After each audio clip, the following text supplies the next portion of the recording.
Selamat sejahtera kepada Dr. Hairu. Kami dari Kumpulan 5 ingin membentangkan kerja khusus kami yang bertajuk Jenayah Cyber dalam kalangan remaja pada hari ini. Ini ialah ahli kumpulan dari Kumpulan 5 yang terdiri daripada saya, Sing, Ani Sofia, Ani Sakina, Ana, Amirul Hakim dengan Noh Faiza. Ini ialah ringkasan untuk hari ini yang merangkumi pengenalan, isu dan permasalahan kajian, objektif dan skop, aktiviti dan proses, analisis serta rumusan. Pengenalan. Perkembangan sains dan teknologi yang pesat dalam dunia serba moden ini telah banyak mengubah corak interaksi masyarakat sejagat terutamanya remaja. Dapat dilihatlah generasi muda pada hari ini memang bergantung pada gadget dan internet. Jadi penggunaannya pun semakin meningkat. Apa itu jenayah cyber? Jenayah cyber merupakan jenayah komputer yang baharu pada abad ini. Jenayah cyber ini terdiri daripada unsur penipuan, kerosakan, pencurian maklumat serta buli dan lain-lain. Jenayah cyber merupakan jenayah yang melibatkan segala aktiviti jenayah yang melanggar undang-undang yang sedia ada dengan menggunakan internet di ruangan cyber. Terdapat satu kajian yang dijalankan dan kira-kira 70% daripada 6,000 pelajar sekolah menengah dan rendah yang pernah mengikuti program kesedaran jenayah cyber telah mengakui pernah terbabit ataupun menjadi bangsa penjenayah di dunia maya. Jadi, daripada hanya satu kajian yang sebegini, peratusan ini amat membimbangkan bahawa remaja ini kurangnya pendedahan serta pemahaman dalam dunia tanpa sempadan ini. Jadi, kajian kualitatif ini bertujuan untuk meneroka pengalaman jenayah cyber yang dialami oleh remaja dan bagaimana jenayah cyber dapat merosakkan perbuatan kaum. Pada hakikatnya, dunia cyber merupakan satu medan ataupun satu alam untuk manusia mendapatkan maklumat atau berkomunikasi dengan lebih cepat dan mudah. Malangnya, setengah pihak telah menggunakan kemudahan ini bagi tujuan yang negatif. Punca utama kerap berlakunya jenayah cyber adalah kerana kesukaran mengenal pasti penjenayah. Kerana saya yakin mereka ini terdiri daripada golongan-golongan yang profesional dan mahir dalam menyembunyikan identiti mereka. Oleh itu, kajian ini dijalankan berdasarkan isu dan permasalahan kajian yang tertera. Yang pertama, apakah contoh jenayah cyber yang dialami oleh golongan remaja? Yang kedua, seberapa kerapkah jenayah cyber berlaku dalam golongan remaja? Yang ketiga, apakah kesan yang berlaku kepada mangsa jenayah cyber? Dan yang keempat ataupun yang terakhir merupakan apakah langkah-langkah untuk mengurangi gejala jenayah cyber? Assalamualaikum warahmatullahi wabarakatuh. Saya Ani Sofia binti Sulaiman. Saya akan membentangkan bahagian objektif dan juga skop kajian. Baiklah, objektif kita adalah yang pertama untuk mengkaji tempoh dan tujuan penggunaan internet dalam kalangan remaja. Yang kedua, untuk mengkaji kekerapan jenayah cyber yang dialami oleh remaja. Yang ketiga, untuk mengkaji bentuk jenayah cyber yang biasa dialami oleh remaja. Dan yang keempat adalah untuk mengkaji jika jenayah cyber dapat merosakkan persepaduan kaum. Baiklah, untuk skop kajian pula. Kajian ini dijalankan untuk mengkaji tahap pemahaman remaja tentang jenayah cyber. Hal ini untuk mengelakkan penglibatan remaja dalam jenayah cyber secara tidak langsung atau di luar pengetahuan mereka sendiri.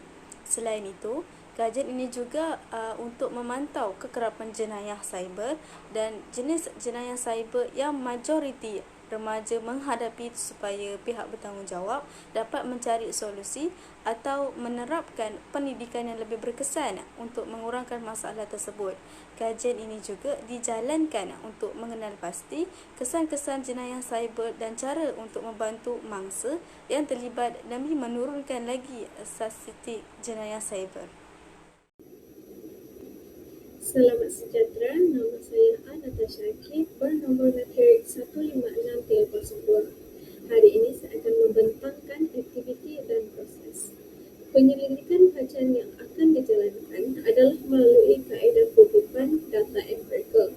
Kaedah pertama ialah kaedah soal selidik, di mana borang soal selidik yang mengandungi soalan-soalan berkaitan isu jenayah cyber akan diedarkan secara atas talian melalui platform Google Form kepada kumpulan sasaran kami iaitu mahasiswa dan mahasiswi golongan remaja Universiti Sains Malaysia untuk terlibat secara langsung dalam penyelidikan ini. Seterusnya, daripada data yang terkumpul, kaedah induktif akan digunakan sebagai kaedah analisis data. Metod ini digunakan dengan mendapatkan kesimpulan dari semua data yang dianalisa yang bersifat khusus untuk mencari kesimpulan yang bersifat umum. Kaedah ini juga dapat merumuskan pandangan yang dikemukakan oleh setiap responden bagi mengenal pasti isu yang timbul dalam jenayah cyber dalam kalangan remaja. Seterusnya, kaedah pengumpulan data yang kedua ialah melalui pengumpulan data sekunder, iaitu sumber internet seperti laman berita atas talian yang memudahkan akses kepada rakyat.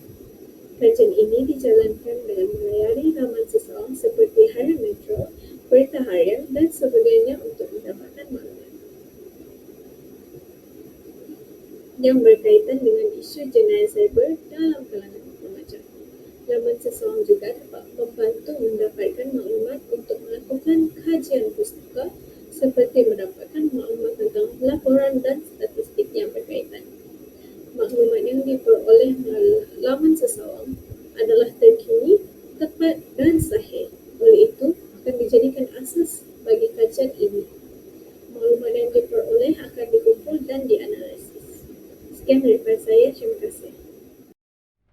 Nama saya Nur Faizah dan saya akan membentangkan bahagian analisis tempoh masa penggunaan internet dalam kalangan remaja. Melalui kajian kami dapati 9.6% remaja yang menggunakan internet daripada 1 hingga 6 jam, 6 hingga 12 jam, 51.9%, 12 hingga 18 jam, 23.1%, 18 hingga 24 jam, 15.4%.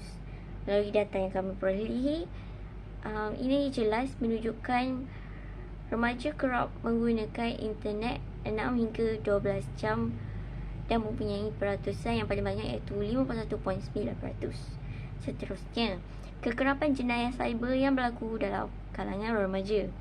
Melalui data yang kami perolehi, terdapat 79% remaja yang kerap mengalami jenayah cyber dan 25% untuk remaja yang kadang-kadang mengalami jenayah cyber.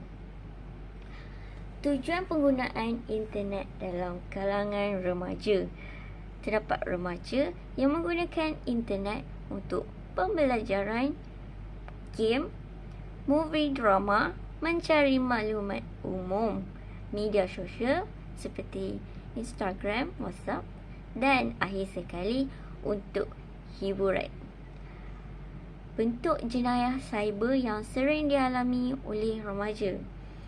Melalui kajian kami dapati bentuk jenayah cyber yang sering dialami oleh remaja ialah penipuan, pengintipan, pornografi, skim cepat kaya, penggodam, pencurian data peribadi dan cyberbullying.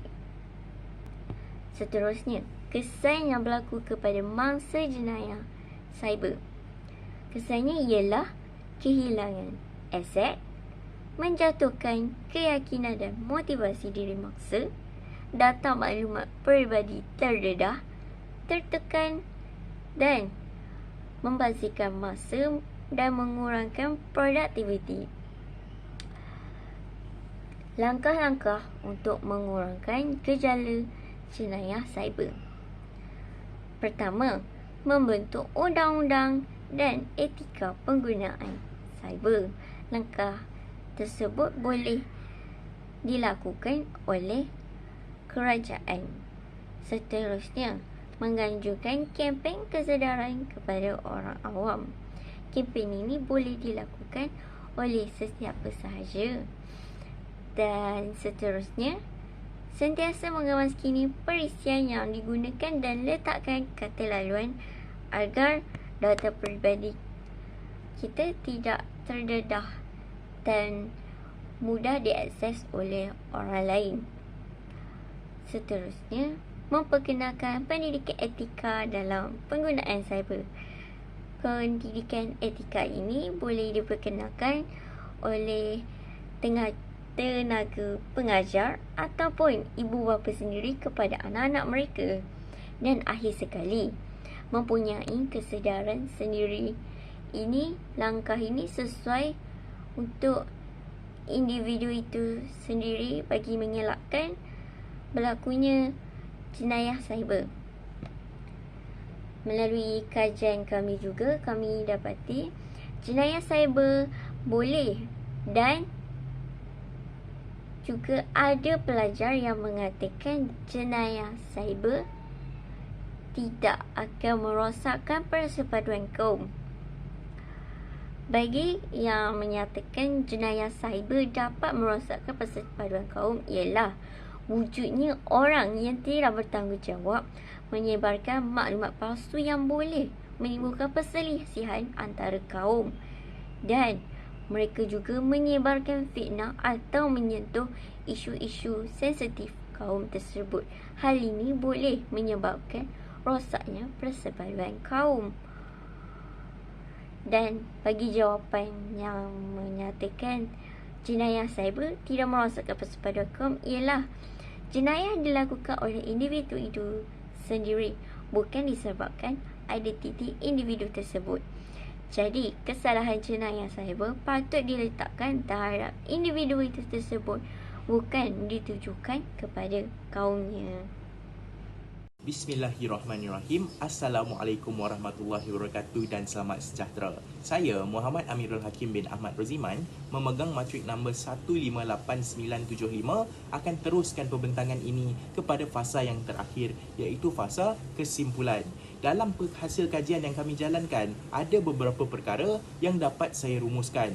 Pertama, perkembangan sains dan teknologi membawa perubahan kepada ekosistem masyarakat. Kedua, penggunaan internet yang berlebihan meningkatkan risiko berlakunya jenayah cyber. Perkembangan sains dan teknologi yang pesat ini telah membawa perubahan besar dalam cara interaksi masyarakat, terutamanya remaja. Penggunaan internet dan telefon bimbit ini yang berlebihan telah meningkatkan risiko berlakunya jenayah cyber, mengingat remaja ini seringkali kurangnya pemahaman dan kesedaran tentang konsekuensi dari tindakan atas talian mereka ini, tuan-tuan dan puan-puan. Ketiga, berlakunya isu eksploitasi kanak-kanak dalam konteks penggunaan internet.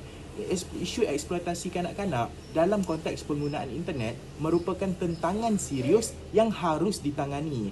Remaja dan kanak-kanak ini memerlukan bimbingan dan pendidikan yang tepat untuk memahami risiko dan membeza bandingkan antara konten positif dan juga negatif.